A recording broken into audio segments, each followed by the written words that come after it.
Indignación mundial ha generado la noticia de que los 5 integrantes del grupo autodenominado La Manada, condenados a 9 años de cárcel por el delito de abuso sexual, estarían de vacaciones en las ciudades de Ibiza y Cádiz tras ser puestos en libertad provisional.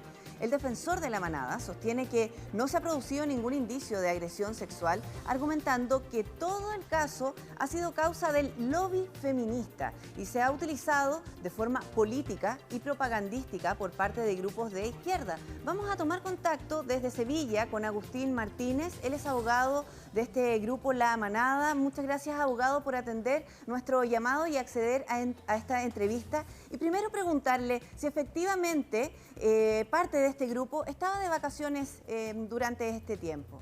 Buenos días. Buenos días, señora Vargas. Mire, ¿sabe lo que debería producir una indignación mundial? Que la prensa libre, la prensa de un país democrático, en este caso como España, mienta. Y mienta a sabiendas.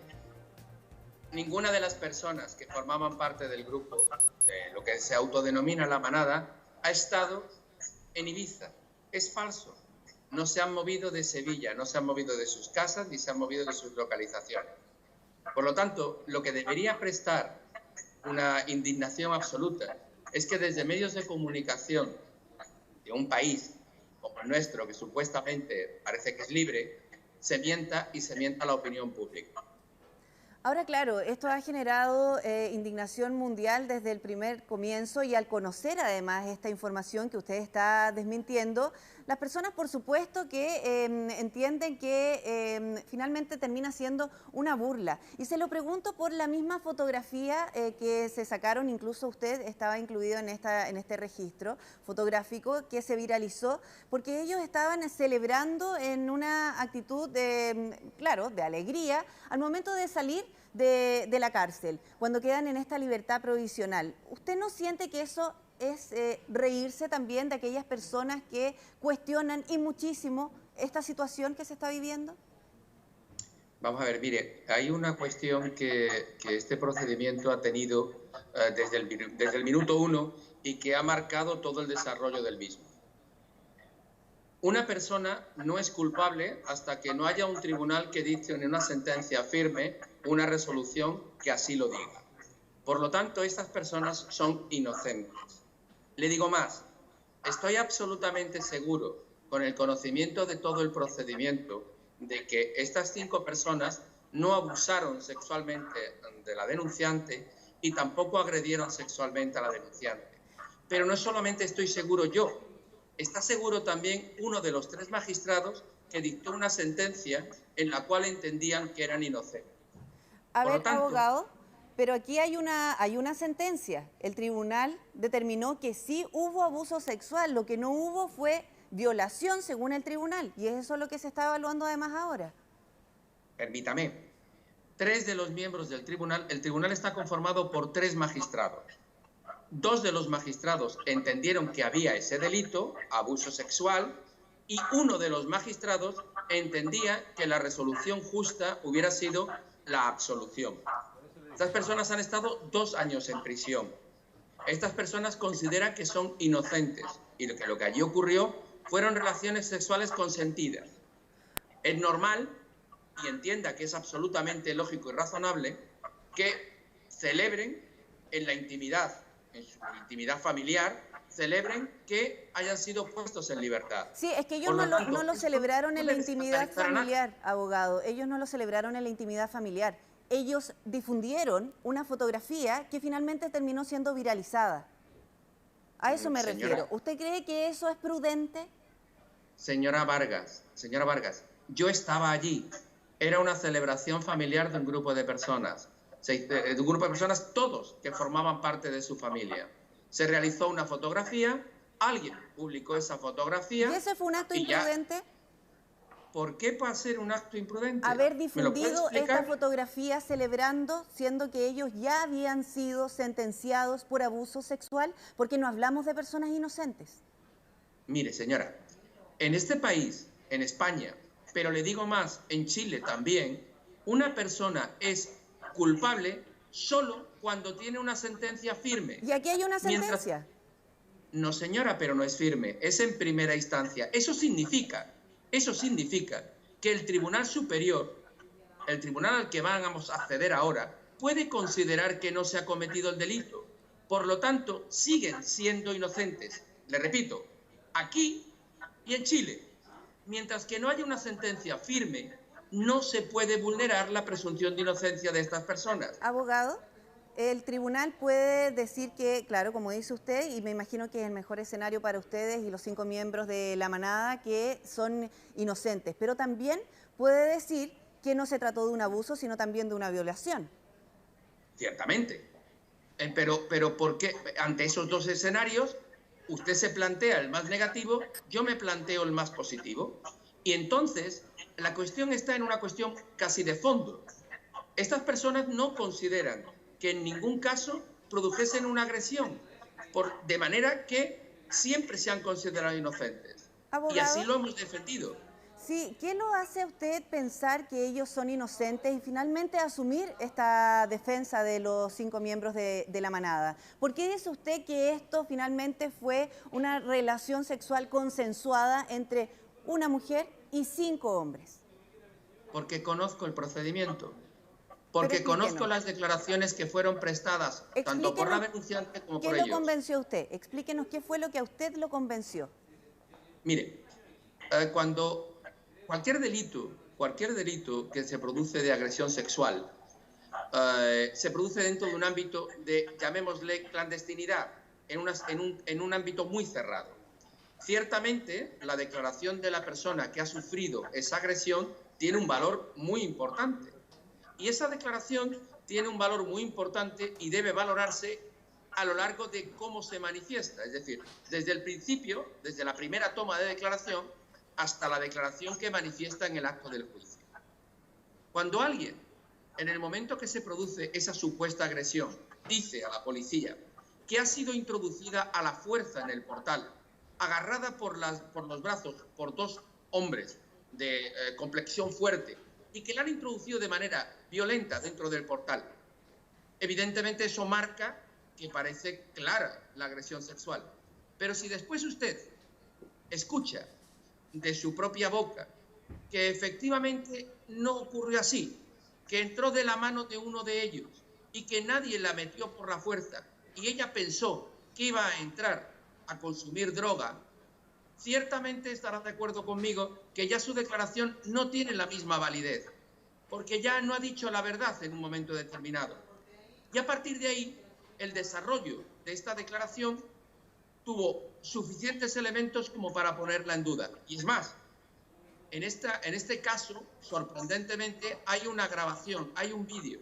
Y en ese vídeo no se ve en ningún momento que la denunciante fuera forzada, fuera agredida o tuviera que realizar actos en contra de su voluntad.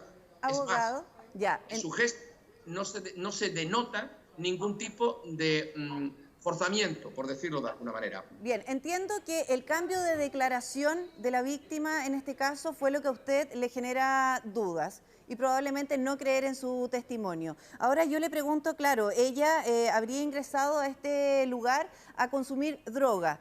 ¿Es probable que ella no haya estado con o haya estado bajo un inhibidor de la voluntad? ¿Usted no siente que ella, no teniendo sus 5 sentidos bien puestos, finalmente fue una víctima y fue finalmente víctima de estos sujetos que se aprovecharon de esa situación? Señora Vargas, usted está haciendo una especulación sin ningún tipo de datos que lo corroboren. Usted está hablando de un inhibidor de la voluntad. Porque usted en algún minuto se habló de burundanga. Ahora es cierto. ¿Y qué pasó? Es cierto. Es absolutamente falso, pero está absolutamente acreditado. Pero eso ya no se lo digo yo, eso ya lo han dicho los propios tribunales. Pero el propio juez instructor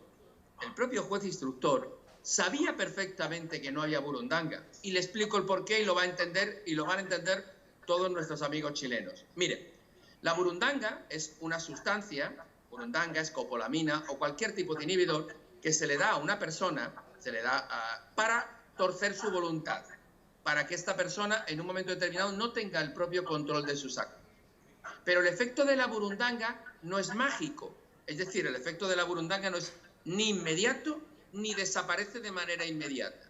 Pues bien, las relaciones que estas personas mantuvieron, que están perfectamente determinadas en el tiempo porque existen grabaciones, desde el momento en el que se conocen hasta el momento en el que salen a la calle, se circunscriben a un plazo de 30 minutos.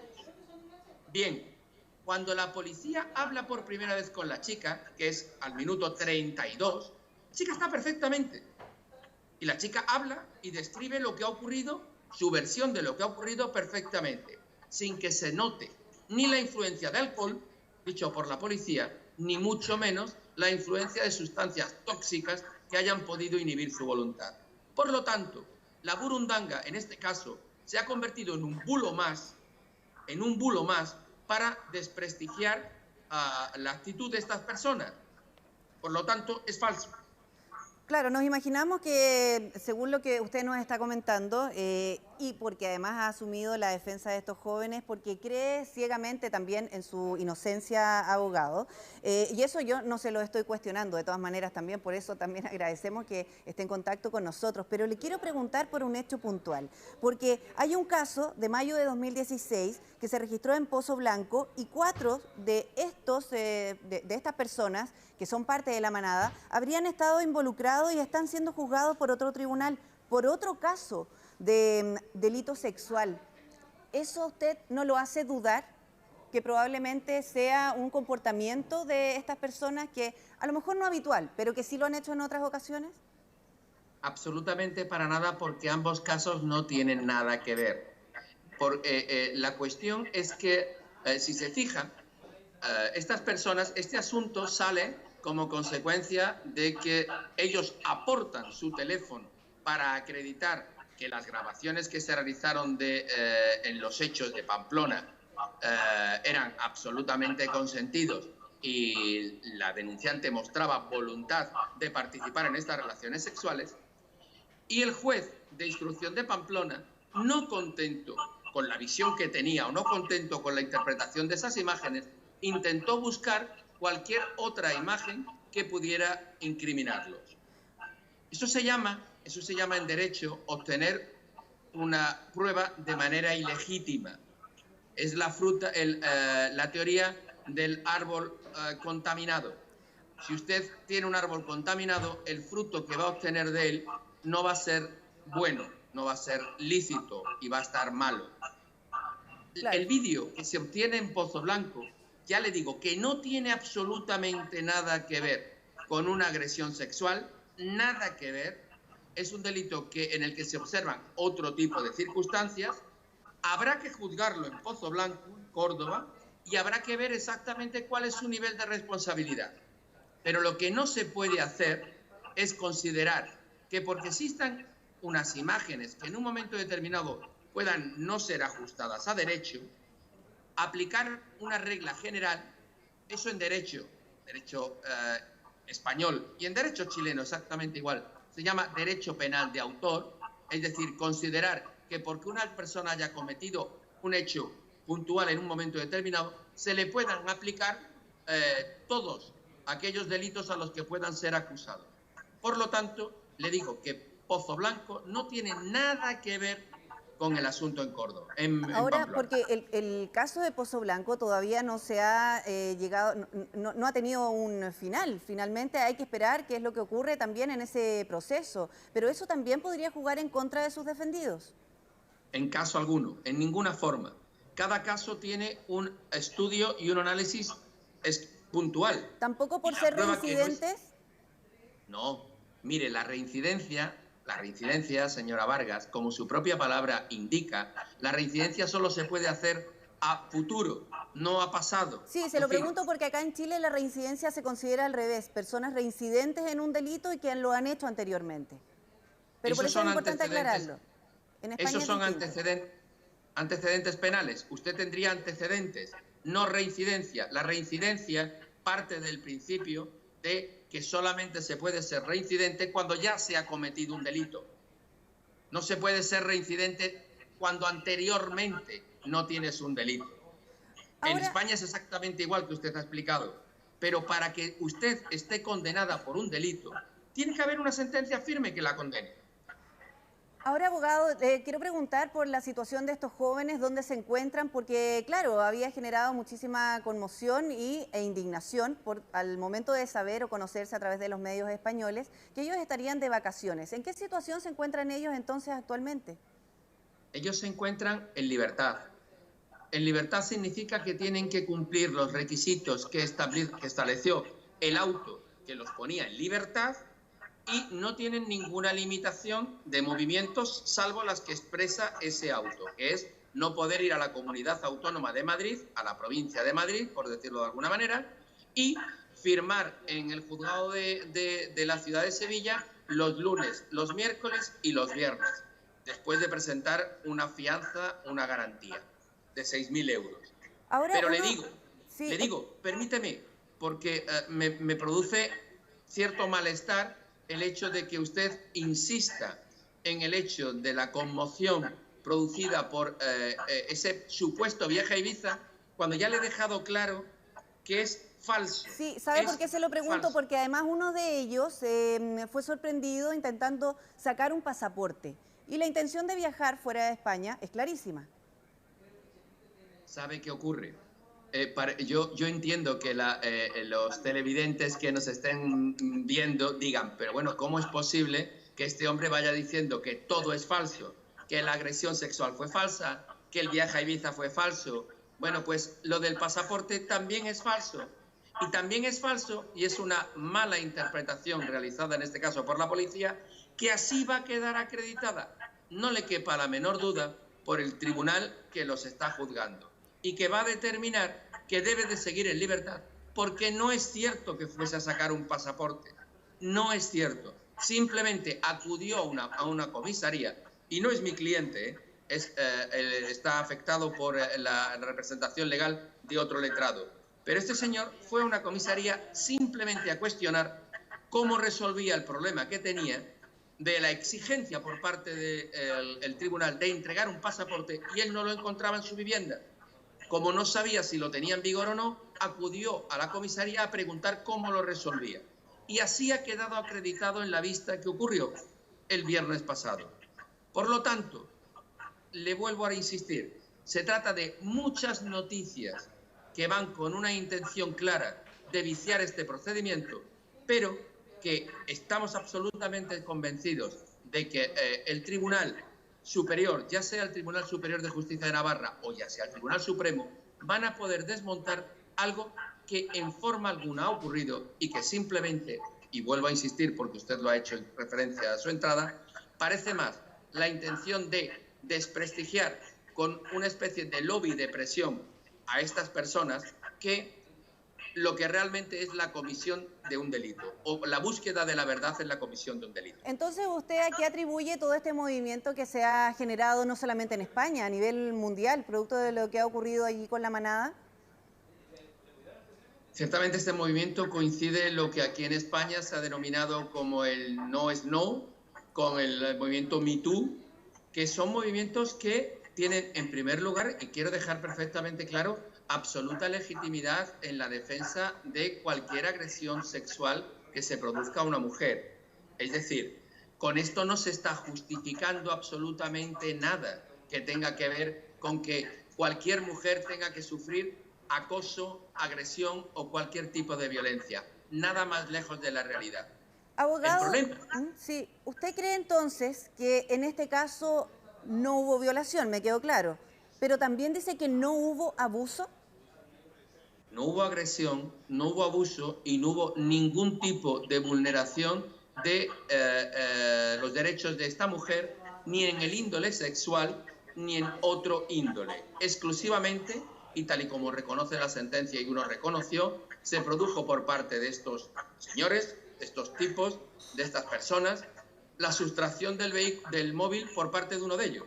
Pero, abogado, nunca quedó claro que ella les haya dicho efectivamente que sí estaba dispuesta a mantener relaciones sexuales con estos 5 hombres. Tampoco lo negó, pero tampoco lo dijo. ¿Por qué ellos asumieron que sí estaba dispuesta? Pero si es que, claro, pues mire, la respuesta está sobre una pregunta que formuló uno de los magistrados a la denunciante. Literalmente le dijo, cómo ellos, ya ha quedado claro, les digo literal porque es muy interesante, ha quedado claro que usted ha entrado en el portal de manera voluntaria, que no ha sufrido ningún tipo de amenaza, ningún tipo de agresión y ningún tipo de violencia. Una vez ha quedado claro eso, ¿puede explicar a este tribunal cómo ellos pudieron entender que usted no quería mantener relaciones sexuales? Ella contestó literalmente: yo cerré los ojos y me sometí. Ellos pudieron entender que quería mantenerla o pudieron entender que no. En el momento en que ellos pueden entender, así lo justificó, que ella quería mantener relaciones sexuales, evidentemente se crea un conflicto clarísimo.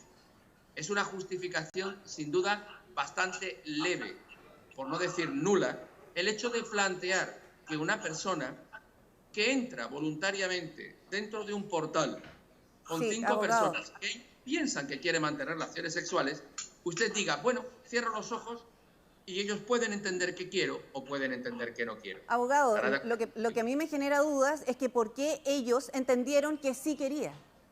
¿Y por qué iban a entender que no? Y si no entendieron nada, y si no entendieron nada, ¿por qué lo hicieron? Ante la duda se abstienen.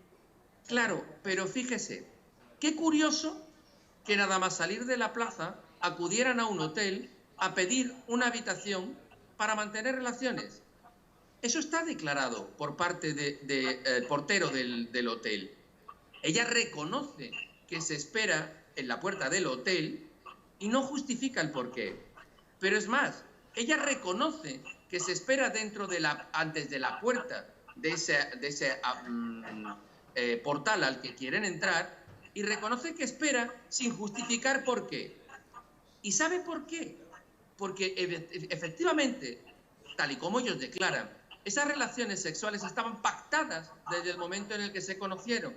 Iban buscando un lugar para mantener esas relaciones sexuales. Abogado, ¿qué les decimos ahora a las mujeres que luchan por salir tranquilas a la calle, por querer festejar, por querer tomarse probablemente unas copas o varias copas de alcohol, por vestir minifalda, por querer salir de fiesta? Finalmente todo lo que ellas puedan hacer se puede malinterpretar, porque finalmente el caso, el que usted está llevando adelante, está entregando herramientas para justificar situaciones que pueden terminar siendo abusadas, de abuso, pero que finalmente terminan siendo como con relaciones consensuadas.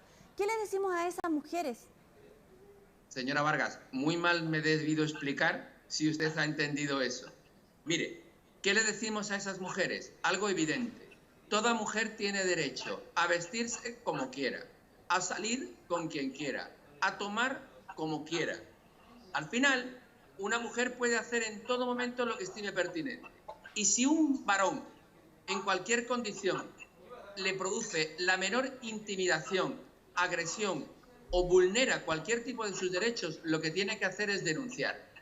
Pero por contra, si una mujer de manera voluntaria establece mantener relaciones con unas personas, sea 1, 5 o 21, de manera voluntaria una mujer decide que quiere mantener relaciones con ellos, nadie es nadie para discutir esa voluntariedad en su establecimiento.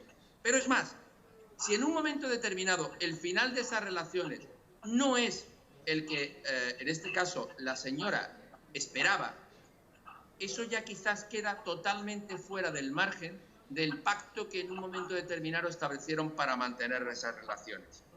Lo que le quiero decir es que una mujer tiene que ser siempre libre y nunca pueden ser vulnerados sus derechos, pero tampoco un hombre que después de haber llegado a un pacto, a un acuerdo implícito o explícito para mantener relaciones sexuales, se vea en la situación de tener que acreditar esa no voluntariedad por parte de la mujer. Abogado, ¿qué le pareció la carta que envió la víctima y que fue leída por una conductora de un informativo en el que decía no se queden calladas porque si no los están dejando ganar a ellos? Denuncien, nadie tiene que pasar por esto, ni lamentarse de beber, de hablar con gente en fiestas, de ir sola a casa o llevar minifalda. No tenemos que lamentar, nos tenemos que lamentar de esta sociedad porque esto le puede pasar a cualquiera. ¿Qué le pareció a usted cuando escucha esta carta, un pocos días después de haber quedado en libertad los miembros de la manada? Pues mire, en primer lugar, yo no voy a entrar en la autoría de la carta, partiendo de la posibilidad de que la autoría de la carta sea de la denunciante, simplemente ponerle de manifiesto una cosa. Eso hay que manifestarlo en el tribunal y hay que explicarlo en el tribunal y justificarlo en el tribunal.